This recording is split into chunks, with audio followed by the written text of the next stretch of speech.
La historia de la guerra suele escribirse con nombres de hombres, pero sus cicatrices más profundas a menudo marcan el cuerpo y el alma de las mujeres. No solo durante el conflicto, sino en el largo y silencioso después. Una de las pruebas más crueles de esta verdad surgió tras la batalla de Montecassino, en el corazón de Italia, durante los primeros meses de 1944. La batalla formaba parte del avance aliado a través de la península itálica hacia Roma, todavía bajo ocupación nazi. Fue uno de los enfrentamientos más encarnizados de la Segunda Guerra Mundial, y la victoria aliada supuso un golpe mortal para las fuerzas alemanas. Pero lo que debía pasar a la historia como una lucha heroica por la liberación del pueblo italiano, se convirtió en un episodio de infamia. Una mancha imborrable provocada por la pura violencia ejercida sobre la población civil y principalmente sobre sus mujeres. La brutalidad que estas niñas y mujeres italianas soportaron durante meses fue tan extrema que quedó grabada en los libros de historia como las marroquinadas, un término que alude al origen marroquí de muchos de sus agresores. Montecassino fue, en realidad, un conjunto de 4 ofensivas militares distintas, libradas entre el 17 de enero y el 18 de mayo de aquel mismo año. Los aliados, empujando desde el sur tras desembarcar en Anzio y otros puntos de la costa, necesitaban romper la línea de invierno para alcanzar y liberar Roma. El objetivo se cumplió el 5 de junio de 1944, un día antes del desembarco en Normandía, después de que la capital italiana hubiera estado en manos nazis durante 9 meses. Y fueron, paradójicamente, algunas de las tropas francesas que operaban en Italia las que arrojaron sobre la victoria de Montecassino su sombra más oscura. A principios de 1944, el sector occidental de la línea de invierno, cuyo eje principal se asentaba en las escarpadas laderas de Montecassino, estaba defendido por los alemanes. Sus posiciones se extendían por los valles de los ríos Garigliano y Liri y las cumbres cercanas. El 14 de mayo, el cuerpo expedicionario francés se lanzó a romper el frente. Debido a la devastación causada en Francia por años de ocupación, su ejército de 1944 estaba compuesto en parte por los llamados Gumier. El término se refería a compañías de combatientes tribales del norte de África, conocidos por su ferocidad y su destreza en el combate de montaña. Fueron ellos quienes, tras la victoria, desataron una salvajería sin fin contra las mujeres italianas.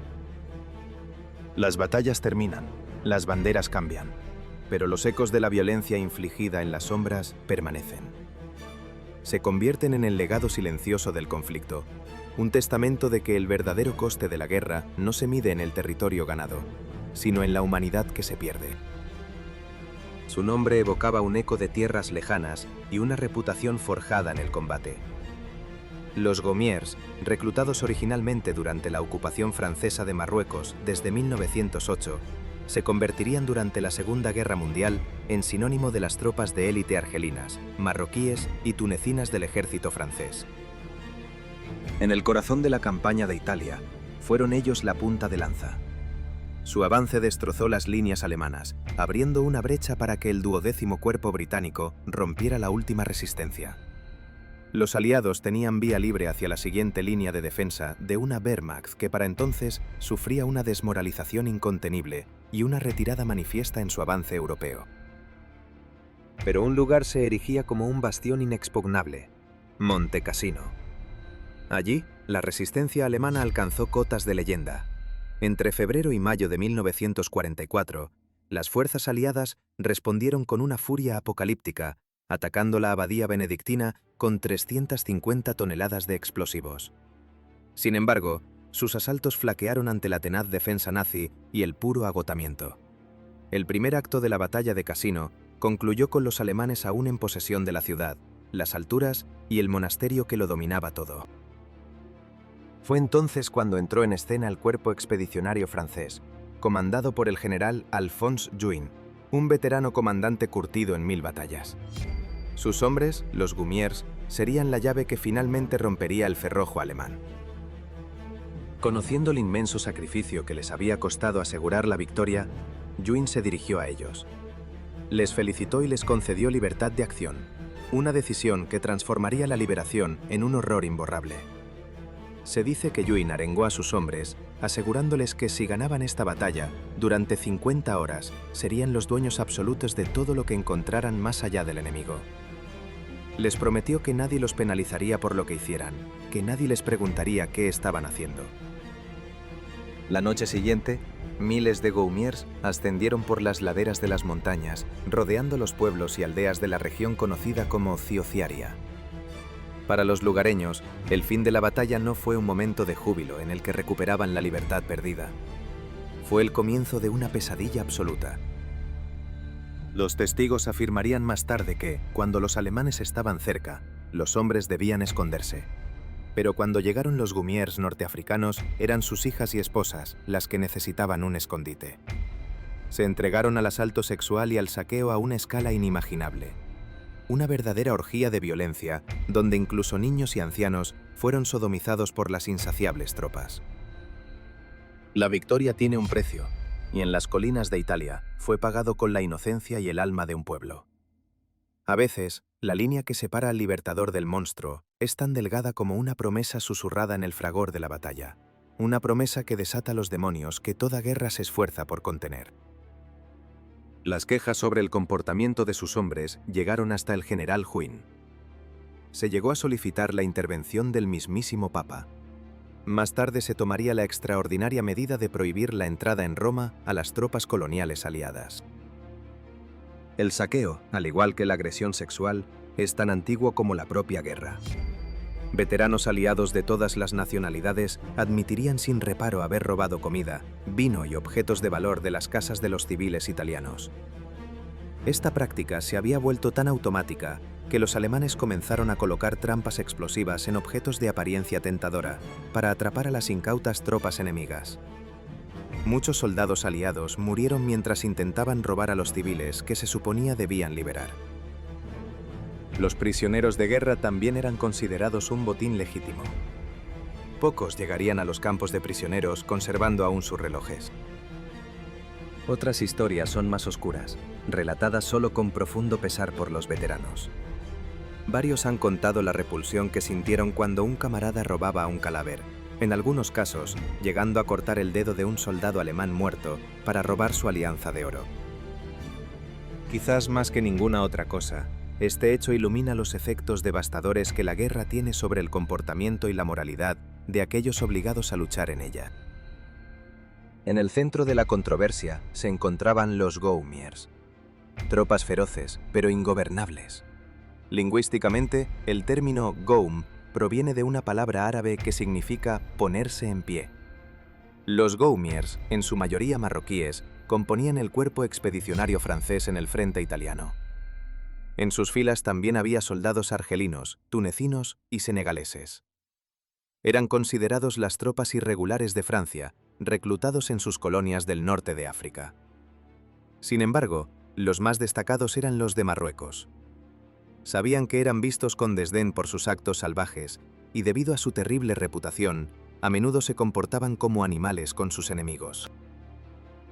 Estos cuerpos se organizaron formalmente en 4 divisiones bajo el mando del general Alphonse Juin, un militar con vasta experiencia y amigo de Charles de Gaulle, a quien había conocido en el liceo militar. Juin, nacido en la Argelia francesa, luchó en la Primera y la Segunda Guerra Mundial en nombre de Francia. Fue capturado por los nazis en mayo de 1940. El régimen colaboracionista de Vichy lo instaló como comandante en jefe del ejército francés del norte de África. Sin embargo, tras los desembarcos de la Operación Torch en noviembre de 1942, se unió rápidamente a los aliados. Juin dirigió a sus guerreros de montaña del Magreb con gran habilidad táctica durante la primera batalla de Cassino, entre finales de enero y principios de febrero de 1944. Lograron cruzar con éxito el río Rápido, al norte de la ciudad y el monasterio. Criticó duramente a los comandantes del Quinto Ejército por no haber comprometido a 2 cuerpos neozelandeses en el asalto, lo que, según él, podría haber permitido a sus tropas y a la 34ª División estadounidense flanquear por el sur las posiciones alemanas. Su eficacia militar era innegable, tan innegable como la brutalidad que los acompañaba. En el terrible cálculo de la guerra total, la ferocidad se convierte en una herramienta y la moralidad en una de sus primeras bajas. La victoria se alcanza, pero la humanidad queda, a menudo, como una herida incurable en el campo de batalla. En el Valle del Liri, las tropas aliadas buscaron el modo de flanquear la línea de invierno durante la primera batalla por Cassino. Al mando se encontraba el general Juin. Bajo sus órdenes, las 4 divisiones del cuerpo expedicionario francés se movieron con una pericia asombrosa a través de un terreno montañoso imposible durante la Operación Diadema, contribuyendo de forma decisiva a la ruptura de las defensas alemanas a mediados de mayo de 1944. Por esta audaz maniobra, Juin fue elogiado, pero su nombre quedaría para siempre asociado a la barbarie de sus hombres, los Gaumier. Eran 7.833 colonos norteafricanos. Su apariencia era inconfundible, una característica túnica de lana verde con bandas multicolores y sandalias de cuerda. Su vestimenta no parecía diseñada para el combate, pero infundiría el terror tanto en el enemigo como en la población civil. Portaban también la llamada jambia, una daga de hoja curva cuyo tamaño variaba según el gusto del portador, un arma que evocaba misterio y una tradición ancestral. Se decía que la usaban para cortar las orejas y las narices de los enemigos caídos y fabricar con ellas collares. Fue en la ciudad de Cassino donde el ejército francés se enfrentó a la férrea maquinaria alemana. Las fuerzas de Adolf Hitler opusieron una resistencia feroz, negándose a ceder la posición. Hasta ese momento, los Gaumiers habían avanzado sin grandes dificultades por la península itálica. 3 de sus agrupaciones, bajo el nombre de Corps de Montagne, fueron la vanguardia que atacó a través de los montes Auruncos en la 4ª y última batalla de Monte Cassino. La ciudad fue finalmente capturada por los aliados el 18 de mayo de 1944. Sin embargo, esta impresionante hazaña militar no es la razón por la que su nombre perdura en la historia. Su recuerdo está manchado por atrocidades brutales e inhumanas, por el trato despiadado infligido a víctimas inocentes. Un comportamiento atroz, casi animal, desatado después de que el general Juin les concediera carta blanca una vez terminada la batalla. Parecía como si buscaran una venganza inmediata sobre cada habitante de la zona. Sin distinción de sexo o edad, la población local se convirtió en el blanco de sus más feroces apetitos sexuales, de una agresividad y un sadismo aterradores. No contentos con ello, sus apetitos materiales les llevaron a irrumpir en las casas y saquear todo aquello que tuviera valor. Si alguien se resistía, su destino era aún peor. Todo ello ocurrió con el respaldo del mando francés, que les motivó a perpetrar aquel sangriento horror, y con el silencio cómplice del general de Gaulle, quien sin duda tuvo conocimiento de los hechos. Como máxima autoridad militar, estaba en su poder detener la locura, pero eligió no hacerlo. Las fuerzas del Tercer Reich, al retirarse, habían dejado el área de Montepetrella parcialmente desprotegida. No podían imaginar que el verdadero terror no llegaría con el fragor del combate, sino con el silencio que le sigue. La victoria tiene muchas caras, y algunas de ellas es mejor no contemplarlas. En las ruinas de Monte Cassino, la liberación y el horror se dieron la mano, dejando una cicatriz en la memoria de Italia que ni el tiempo ni la gloria militar han logrado borrar. En el alto mando existía la certeza de que solo una fuerza era capaz de sobrevivir y combatir en aquella región indómita: las tropas de montaña marroquíes. No se equivocaban. Conscientes de lo que eran capaces de hacer, las fuerzas alemanas lanzaron una advertencia desde el cielo. Panfletos llovían sobre la población civil, incitándoles a huir durante aquel mismo mes de mayo. Pero a pesar del terror inminente, no todos estaban dispuestos a escuchar el mensaje de su propio enemigo, la potencia que ocupaba su país. Los únicos que lograron ponerse a salvo fueron los niños evacuados por la Guardia Nacional Republicana Fascista. Enviados a colonias en la zona de Rímini, encontraron su salvación. La inmensa mayoría de los refugiados, sin embargo, eligió esconderse en la meseta de Palleca, un territorio a los pies del monte Petrella. Pero aquellos soldados africanos, curtidos en la montaña y altamente entrenados, los alcanzaron con una facilidad pasmosa. Allí, los sometieron a un abuso igual o peor que el sufrido por el resto de los civiles de Monte Cassino. Con frecuencia, la violencia se prolongaba durante toda la noche, y los gritos de las víctimas rasgaban la oscuridad, llegando a oídos de otras tropas aliadas en la distancia. En la mañana del 14 de mayo, los estadounidenses descubrieron que los alemanes que les hacían frente en las alturas de Santa María Infante se habían desvanecido. Se habían replegado para mantener el contacto con su flanco izquierdo, que se tambaleaba bajo los ataques franceses. Tras aquello, los norteamericanos avanzaron a través de las montañas, enfrentándose únicamente a la retaguardia, a minas y a trampas explosivas. En su flanco derecho se movían los gumías. Se instruyó a los soldados estadounidenses para que llevaran cinta adhesiva en la nuca de sus cascos. Una marca para evitar ser confundidos con alemanes si se topaban con los norteafricanos durante la noche. Incluso los aliados temían lo que los gumías podían hacerles en la oscuridad. Según los testigos, el anochecer funcionaba como un hechizo. Era el momento en que los hombres se convertían en monstruos y desataban su furia contra la población civil. El ametrallador estadounidense Len Javas, adscrito a una unidad de gumías, relata cómo al llegar al pueblo de Espiño oyeron disparos y gritos procedentes de la aldea. Sabían que ya no quedaban tropas alemanas allí, y la confusión se apoderó de ellos. Un compañero estadounidense dijo: «Creo que están atacando a esas mujeres». Uno de los sargentos preguntó si debían hacer algo, pero se le informó de que debían esperar órdenes. Continuaron escuchando los alaridos de las mujeres, un sonido desgarrador que se abría paso entre el estruendo de la guerra. Quizás la visión más espantosa fue la que presenciaron otros soldados norteamericanos. Relatan cómo encontraron a un predicador que había sido golpeado y profanado con una brutalidad inenarrable. Su cuerpo fue después arrojado a las calles, como si fuera basura. En la guerra, la línea que separa al libertador del verdugo es a menudo invisible, borrada por el humo de la batalla y la oscuridad que anida en el corazón humano. Cuando la disciplina se rompe, solo queda el instinto, y con él, un rastro de víctimas que ya no pueden distinguir un uniforme de otro. Al preguntar por el destino del sacerdote, la respuesta helaba la sangre. Había tomado la funesta decisión de interceder, de intentar salvar a 3 niñas del abuso de los gumías. La atención se volvió entonces hacia él.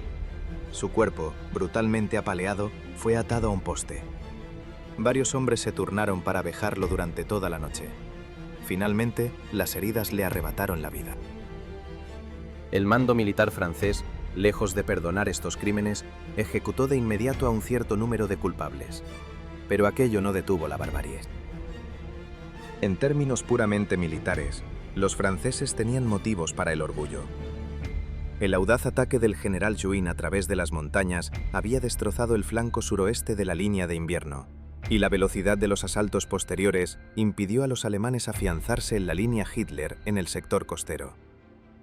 La posición alemana en el valle del Liri se tornaba insostenible. Los británicos eran conscientes de ello.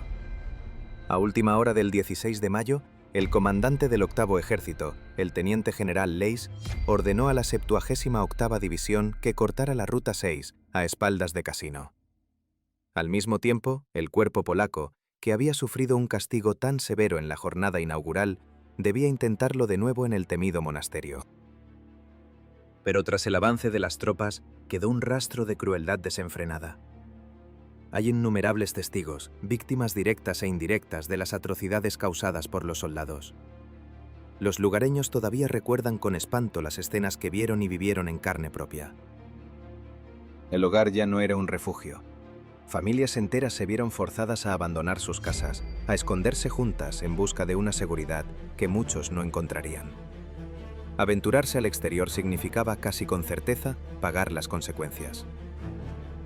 Ocultos, en silencio, escuchaban los gritos de auxilio constantes, impotentes.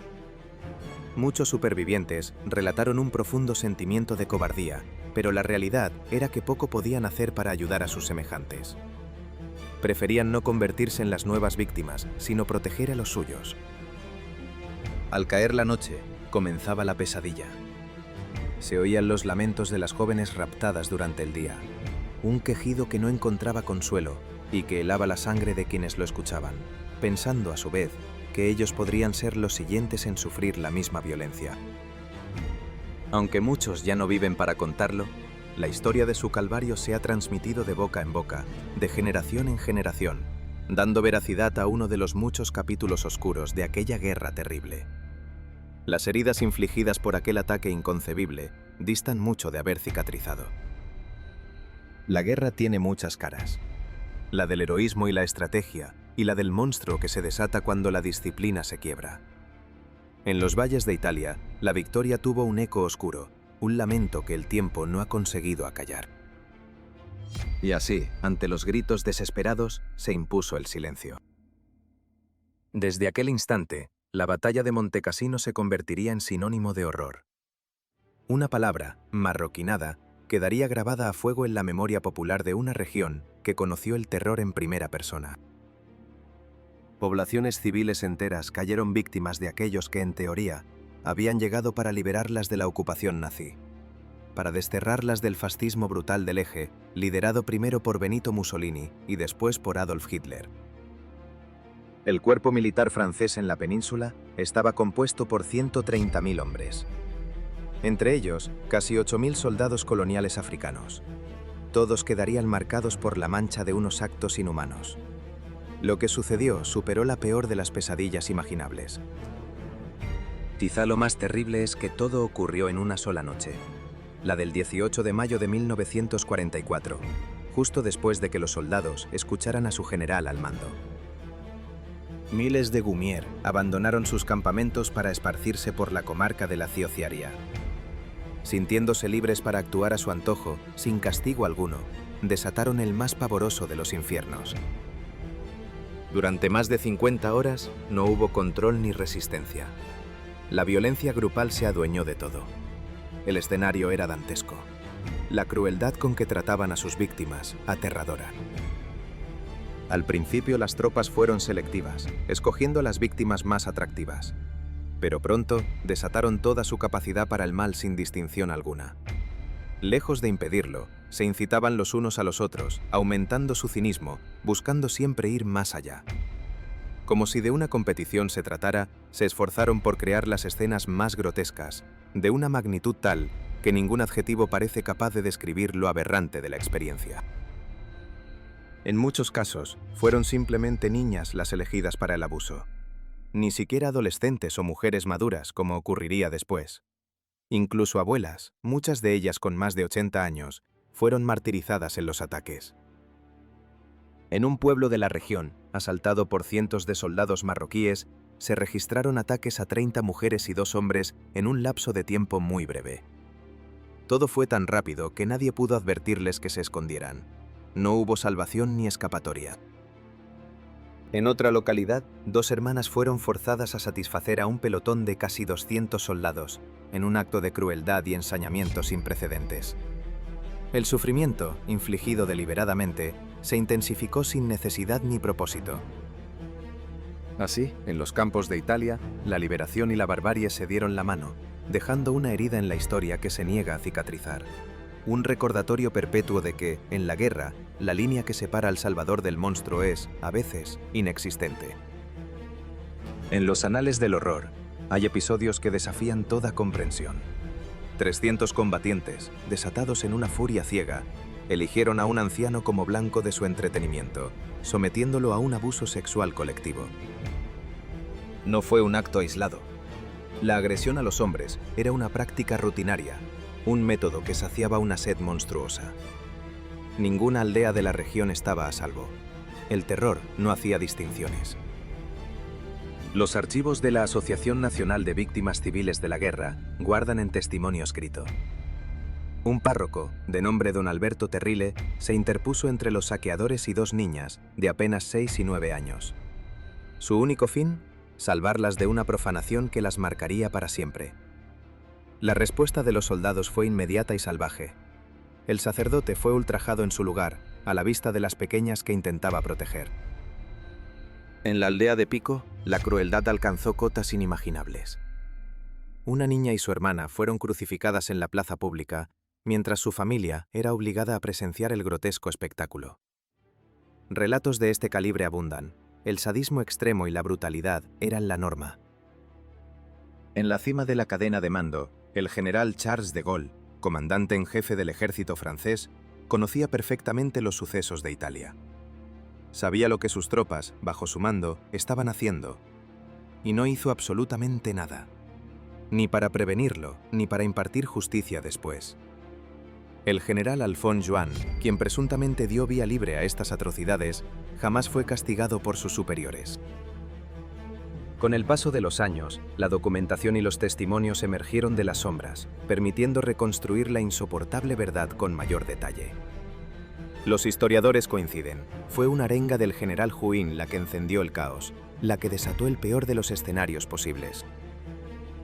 Los soldados, al escuchar las palabras de sus superiores, dieron rienda suelta a un frenesí sin control, indiferentes al daño que estaban causando. Una calamidad irreparable de una magnitud impensable. La mecha estaba encendida. Quien se resistía, sin importar su condición, se convertía también en objeto de su agresión.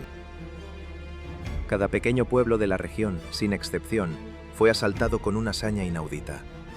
Nadie estaba a salvo. Los habitantes no tenían a dónde ir. La práctica, repetida hasta la saciedad, consistía en sujetar a la presa por tobillos y muñecas para inmovilizarla. Después, uno tras otro, en fila, consumaban el acto sexual. Un ritual atroz y cobarde, ejecutado por multitudes. Se cuenta que en una aldea de la zona, 4 jóvenes, ninguna mayor de 15 años, fueron forzadas a satisfacer a una tropa de 100 soldados durante horas. Como resultado de aquel asalto, una de ellas murió. Otra sufrió un colapso psicótico del que jamás se recuperaría. No había escapatoria.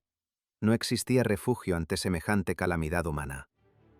Cuando la autoridad no solo permite el mal, sino que lo alienta, se abren las puertas a un abismo donde la civilización desaparece. Y en el silencio que sigue a los gritos, solo queda la pregunta de hasta qué punto la bestia que duerme en el hombre es una creación de la guerra, o si la guerra es, simplemente, su excusa para despertar. Una de ellas fue encerrada de por vida en una institución psiquiátrica. Las otras 2, marcadas por un trauma imborrable. Pero más allá de estos actos aberrantes, los Gumiers se dedicaban a saquear hogares, a robar cualquier objeto de valor que pudieran encontrar. El despojo de las casas fue otra de las prácticas que sufrieron los habitantes de la región. Una barbarie sin límites, que a pesar de durar poco más de 2 días, tendría consecuencias eternas. Las cifras del horror revelan la magnitud de la tragedia. El alcalde de la localidad de Esperia, un municipio de la provincia de Frosinone, informó de que en su pueblo 700 mujeres, de un total de 2.500 habitantes, fueron agredidas sexualmente. Algunas de ellas murieron a consecuencia de los ataques. En el transcurso de los acontecimientos y en toda la zona afectada, más de 7.000 civiles, incluidos niños, sufrieron abusos a manos de miembros del cuerpo de Gaumiers.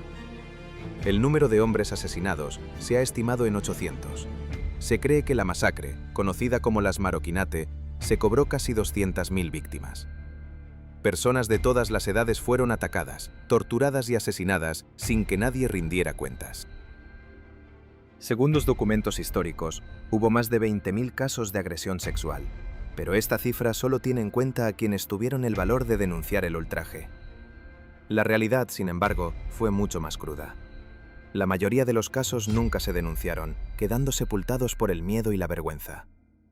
Los especialistas proyectan cifras que alcanzan las 60.000 víctimas, lo que significa que la mayoría de las mujeres que vivían en la zona tuvieron que soportar algunos de los peores abusos conocidos por la humanidad. Los informes revelaron que muchas mujeres y niñas fueron agredidas repetidamente por más de un perpetrador. Existen incluso testimonios de cómo los soldados rompían los dientes de las víctimas durante el asalto para evitar que les mordieran. Los testigos hablan también de empalamientos y castraciones, dirigidos principalmente contra los hombres que intentaban defender a sus hijas, esposas, hermanas o madres. Nadie estaba a salvo. Se sabe que los soldados aliados llevaron a cabo mutilaciones por puro divertimento, utilizando para ello sus famosas dagas Jambilla.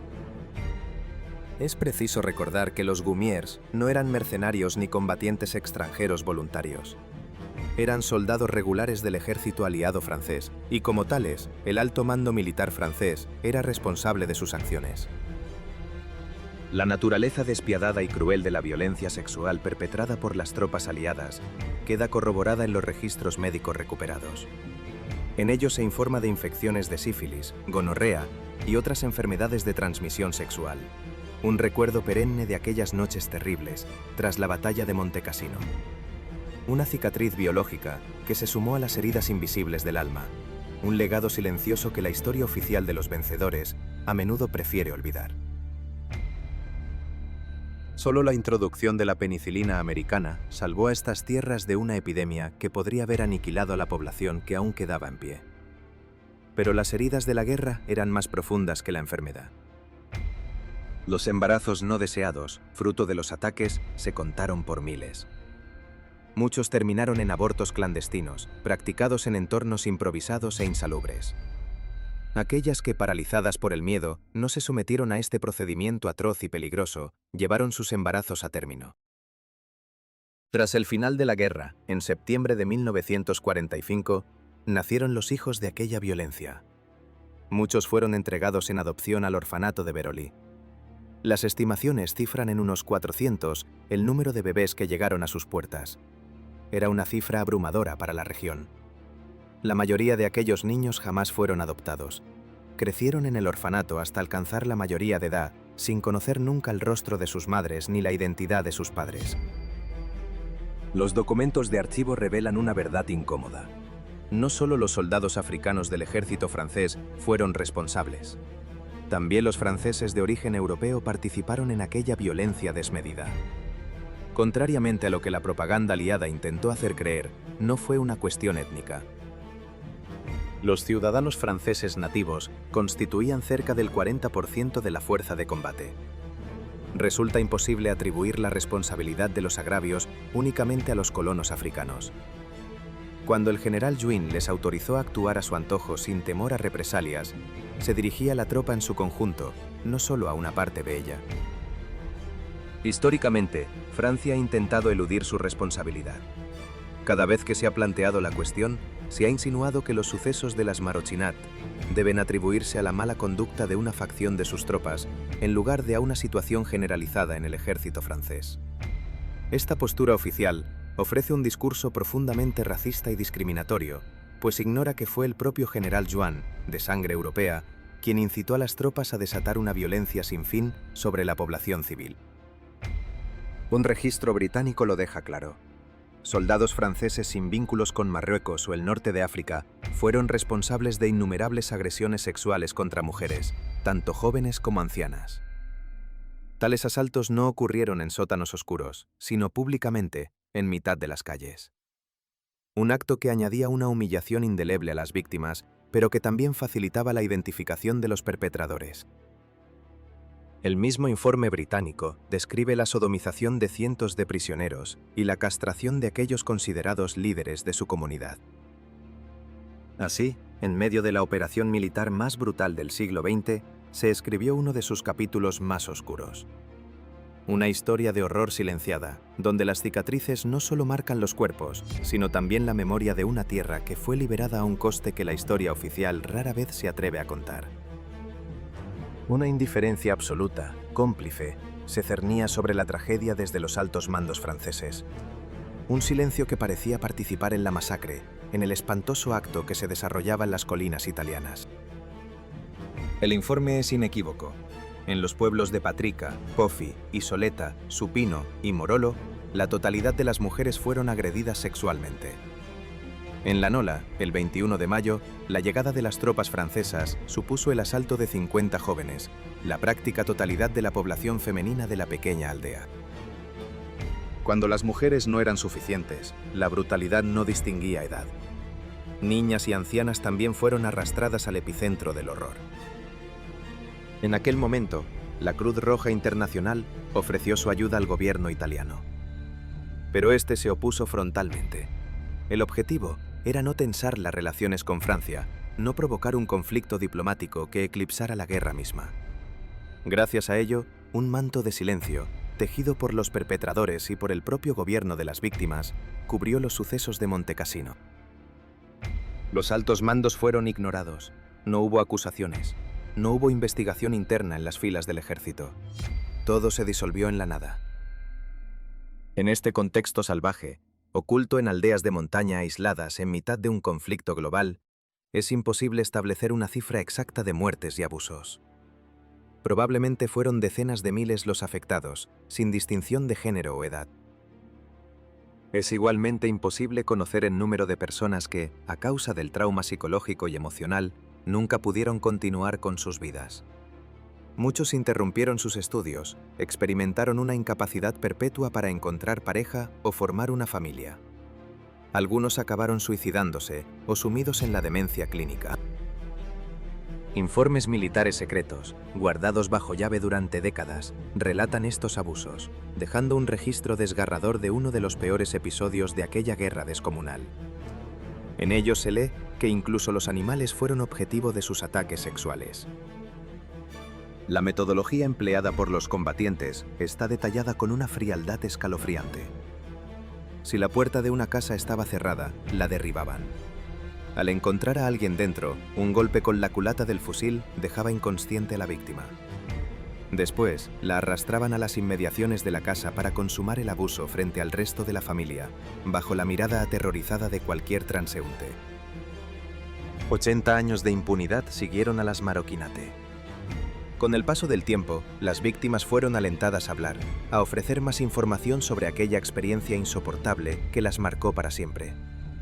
Pero la historia guarda cicatrices profundas, ecos de un horror que, una vez desatado, nunca se extingue del todo, recordándonos la fragilidad de la civilización frente a la barbarie.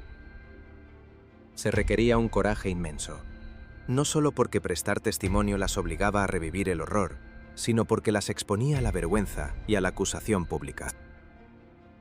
Una mujer declaró haber visto cómo unos soldados aliados se fijaban en una joven que llevaba unos pendientes de aspecto valioso. Uno de ellos se acercó y, sin miramientos, se los arrancó de las orejas con sus propias manos. La testigo relató con detalle los gritos de la víctima en aquella escena salvaje, mientras el soldado parecía simplemente divertirse con su dolor. Otra mujer se sorprendió al encontrar a su hermana menor sentada, inmóvil, con la cabeza entre las piernas. Al acercarse, observó un hilo de sangre que corría por sus piernas hasta los pies. En un claro ejemplo de la presión que sufrían para silenciar estas humillaciones, cuando la hermana mayor preguntó a la madre qué le ocurría, ésta se limitó a pedirle que no la molestara, que solo se había hecho daño. Mucho tiempo después, lograría comprender lo que le había sucedido. Hubo quienes se defendieron. Un grupo de mujeres que inicialmente luchó contra asaltantes individuales fue atacado en manada. Su resistencia fue inútil ante la abrumadora superioridad numérica. Primero, los agresores sacaron sus armas y dispararon varias ráfagas al aire para aterrorizarlas. Después, comenzaron a separar a las jóvenes, procediendo a asaltarlas una a una, en pequeños grupos. Cualquier defensa era imposible. Quienes intentaron protegerse de tal ultraje, ya fueran vecinos o familiares, sufrieron consecuencias nefastas. Muchos fueron empalados con estacas afiladas, una forma de tortura y ejecución que los conducía a una muerte lenta por desangramiento. En la cima de Monte Cassino, un padre que trató de defender a su hija fue golpeado hasta la muerte. Existen innumerables relatos escalofriantes sobre la sangre fría de aquellos individuos, que no parecían sentir remordimiento alguno. Un testigo cuenta cómo un soldado entró en su casa mientras otro esperaba fuera. Un padre salió y preguntó qué estaba ocurriendo. El soldado que esperaba fuera se limitó a responder disparándole a quemarropa. Murió en el acto.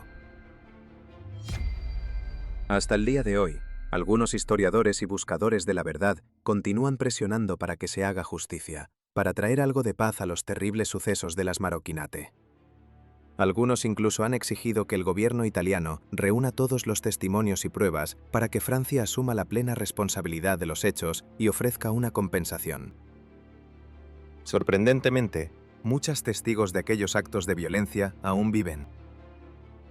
El 18 de junio de 1944, el Papa Pío XII instó a Charles de Gaulle a tomar medidas. Pero hay heridas que ninguna acción puede cerrar. Son las cicatrices silenciosas de la historia, grabadas no en los libros, sino en la memoria de la carne. Un eco sordo que resuena a través de las generaciones, recordándonos que el silencio de las víctimas a menudo grita más fuerte que cualquier crónica de los vencedores. Un año más tarde, los tribunales franceses imputarían a 300 marroquíes por los sucesos en suelo italiano. pero el resultado distaría mucho de satisfacer a una comunidad internacional consternada. Se estima que al menos 10.000 soldados participaron de una forma u otra en aquellos acontecimientos. No solo marroquíes, sino también franceses, argelinos y combatientes de otras nacionalidades. Tuvieron que pasar 60 años. El 26 de noviembre de 2004, 60 años después de las noches fatídicas de las Marochinate, el presidente de una asociación de excombatientes marroquíes, Hamid Ben Raalate, pidió oficialmente perdón por lo ocurrido en Montecassino. Fue un acto valiente que buscaba ofrecer un cierre a las víctimas y exponer ante la opinión pública la brutalidad de aquellos días, un salvajismo que permanecía oculto para la mayoría. Pero su gesto tuvo otro efecto, uno de profundo calado. La disculpa oficial dejó en evidencia ante el mundo que el gobierno francés jamás había dado un paso similar para compensar a las familias afectadas. Hasta el día de hoy, ninguna disculpa pública, ningún reconocimiento de lo sucedido en Montecassino ha sido emitido por el Estado francés. Es una declaración de negligencia, un desprecio por la memoria de quienes sufrieron. Los horrores de la guerra generan angustia y tensión, tanto en los combatientes como en la población civil. Sin embargo, ningún nivel de estrés puede justificar el uso del cuerpo femenino como objeto de las pasiones más primarias. La violencia sexual no puede ser entendida como una catarsis justificada tras lo vivido en el frente. Los crímenes de Montecassino pudieron haberse evitado. Pero los mandos responsables del ejército aliado no solo no lo impidieron, lo alentaron. Muchos han intentado en vano encontrar una explicación para tanto dolor, pero nada puede justificar lo que ocurrió. Ni siquiera el propio horror de la guerra. Fue un acto criminal, un estallido de violencia salvaje perpetrado por un grupo de soldados a quienes se les dio permiso para hacer lo que quisieran, con la garantía de no pagar jamás el precio de sus actos. Resulta aún más imperdonable que a lo largo de la historia, los gobiernos implicados nunca hayan ofrecido una disculpa a las víctimas. Pero la memoria, transmitida en un susurro a través de las generaciones, se niega a ser borrada. Es la única justicia que queda cuando la historia oficial decide olvidar.